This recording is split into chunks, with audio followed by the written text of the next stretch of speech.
Good morning all dear students, I am mister Pradeep. Welcome to selection तो YouTube channel. जी हाँ, आप सभी प्यारे छात्रों का फिर से सलेक्शन तो यूट्यूब चैनल में स्वागत है।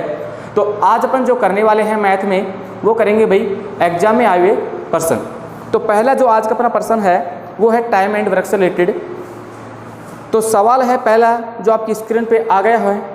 तो सवाल को मैं बोल रहा हूँ भाई, अजय एक काम को 10 दिन में पूरा करता है और हर्ष उसी काम को 12 दिन में पूरा करता है। तो हम लिख लेते हैं भाई, अजय को हम ए से नाम एक के नाम से लिख लेते हैं कि अजय है वो कोई काम कितने दिन में कर रहा है, 10 दिन में। और हर्ष है, हर्ष हमने एच के नाम से लिख दिया, वो कर रहा है किसी काम को 12 दिन में।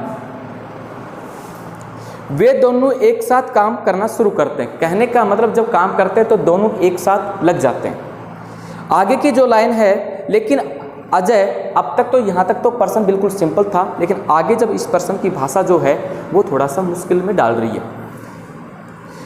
अजय काम को पूरा करने में 2 दिन पहले काम को छोड़ देता है। जब ये काम कंप्लीट होता है, अभी काम कंप्लीट कब होता है इस बात के तो हमें पता नहीं है, लेकिन जब भी काम खत्म होगा उससे 2 दिन पहले कौन चला जाता है भाई, अजय। अब इस सवाल को कैसे सोचें कि काम कितने दिन में पूरा होगा, ये तो मुश्किल है निकालना। लेकिन हम ये तो कह सकते हैं कि अजय यदि 2 दिन रहता तो अजय 2 दिन में कितना काम कर लेता। इस सवाल को हम यहाँ से ऐसे सोच लेंगे। आगे आता है भाई, तो बताइए काम को पूरा करने में कितना समय लगा। तो काम को पूरा करने में हम समय बताते तब बता देते जब दोनों साथ साथ लगे रहते, लेकिन अब तो यहाँ अजय जा रहा है 2 दिन पहले।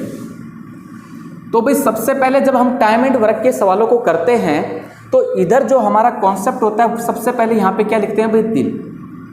ठीक है, फिर उसके बाद दिनों का क्या निकालते हैं, एलसीएम। एलसीएम किसे कहते हैं, वह छोटी से छोटी संख्या, वह छोटी से छोटी संख्या जो दी हुई संख्याओं को विभाजित कर दे, जो दी हुई संख्याओं को विभाजित कर दे।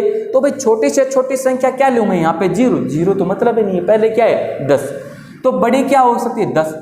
वह छोटी से छोटी संख्या वो होगी जो 10 का भी भाग चला जाए और 12 का भी। तो सबसे पहले मैं 12 की टेबल वहां तक करूंगा जब तक कि इसमें भाग चला ना जाए 10 का। तो 12 एकम 12 नहीं जा रहा, 12 दूनी 24, 10 का भाग नहीं जा रहा, 12 तिया 36 नहीं जा रहा, 12 चौका 48 नहीं जा रहा 10 का भाग, 12 पंजू 60 चला गया। आप कहोगे छोटी संख्या क्या, हाँ जी छोटी संख्या, क्योंकि 120 तो बहुत बड़ी हो जाएगी, 120 में भी जा रहा है, मान सकता हूँ, लेकिन सबसे छोटी संख्या, तो सबसे छोटी संख्या क्या आएगी भाई, 60। 60 से कोई भी छोटी संख्या नहीं है जो 10 को विभाजित कर दे और 12 को भी। इसे हम कहते हैं भाई टोटल काम। क्या कहते हैं भाई, हमारे पास टोटल काम ये है। हम यहाँ पे इसको एलसीएम नहीं पढ़ेंगे, टोटल वर्क। अब यहाँ पे जो लिखा जाता है, यहाँ पे लिखा जाता है भाई एफिशिएंसी। एफिशिएंसी को हिंदी में कहते हैं क्षमता। तो भाई आप 60 में 10 का भाग दोगे तो आपको क्या निकल के आएगा, 6।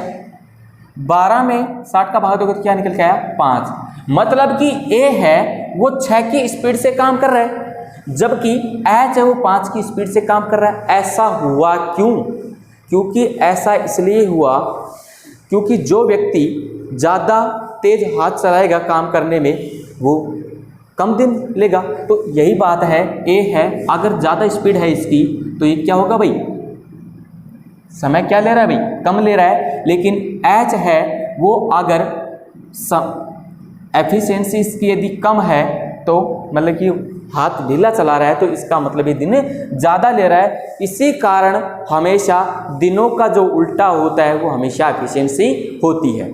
ठीक है, आप जितना तेज चलोगे उतनी जल्दी आप पहुंचेंगे, जितना ढीला आप चलोगे उतने लेट वहां आप पहुंचेंगे। इसका अर्थ क्या होता है भाई, ये। तो देखते हैं, सवाल ये था कि टोटल काम कितने दिन में पूरा हुआ। तो भाई हमारे पास टोटल काम कितना था, 60 था। टोटल काम कितना था भाई, हमारे पास 60 था। अब देखो 60 काम तो था ही, ए है, ए यहां से चला जा रहा है, ए यहां से चला जा रहा है। अगर ये दोनों लास्ट तक रहते तो मैं 60 में 11 का भाग दे देता। 11 का क्यों, एक 6 है और एच कितना है भाई, 5 है। इन दोनों को जोड़ के मैं 60 में भाग दे देता। लेकिन अब ए है वो जा रहा है, तो जा रहा है, तो इसका मतलब वो 2 दिन में कितना काम कर जाता, जब वो अगर एक दिन में, उसकी एक दिन में क्षमता कितनी है 6, तो 2 दिन में उसकी जो क्षमता काम करने की होती कितनी होती है भाई 12, तो इसका मतलब वो 12 काम कर जाता कितने दिन में 2 दिन में। कौन कर जाता, ए कर जाता।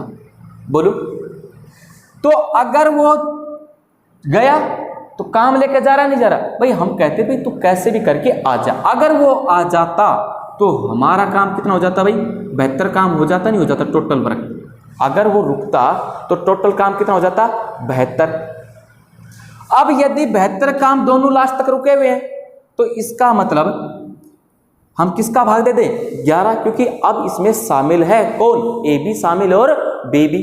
तो 72 में 11 का भाग देंगे तो कितना आएगा भाई 11 छिके 66, रिमाइंडर कितना बचा, मतलब शेषफल 6/11।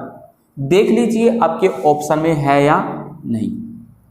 तो आपके ऑप्शन में पहला ही सौभाग्य से मिल गया, 6 सही 6/11 ऑप्शन में, यह आपका आंसर हो जाएगा। बाकी किसी बच्चे ने टिक कर रखा है 5 सही 3/10, ये गलत है। ठीक है, अगला जो सवाल है अपने ही इसी पेपर से टाइम एंड वर्क का, स्क्रीन पे आपके पे आ गया होगा, करते हैं भाई इसको भी हल।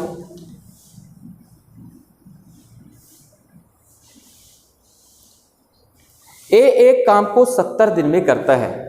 देखिए सवाल थोड़े से बिल्कुल ऐसा नहीं है, यदि अगर कोई भी एक चैप्टर का आ रहा है कि सारे सवाल ही उसी पैटर्न पे आए, सवाल बिल्कुल अलग अलग पैटर्न से आते हैं। चैप्टर एक हो सकता है, ए है एक काम को 70 दिन में करता है और बी ए से 40% ज़्यादा एफिशिएंसी लेता है, मतलब 40% ज़्यादा तेज है। तेज का मतलब हमने जो लिखा था एफिशिएंसी वही है। तो बताइए बी उसी काम को कितने दिन में पूरा करेगा। तो भाई हमने लिख दिया ए किसी काम को 70 दिन में करता है। अगर बी का भी कोई चर्चा होती तो मैं बी भी लिख लेता, बी इतने दिन में करता है, लेकिन बी का तो पता है नहीं और दोनों का काम भी नहीं पता दोनों कितने दिन में काम कर रहे हैं। तो भाई हम लेते हैं, लेकिन यहाँ पे हमें एक हिंट दिया है, क्या, बी है वो ए से 40% ज़्यादा तेज है। तो बी है वो ए से 40% ज़्यादा तेज। भाई हमने जब परसेंटेक्शन पढ़े थे तो 40% का मतलब हमने सीधा सीधा पढ़ा था 2/5। अब ये सोचोगे कहाँ से आया, भाई कॉम्पिटिटिव एग्जाम में जो टॉप 10 जो बच्चे होते हैं वो इन चीज़ों के रिजल्ट हमेशा याद रखते हैं, तभी वो थोड़ा सा आगे इन सवालों पे कुछ सेकंड बचा पाते हैं।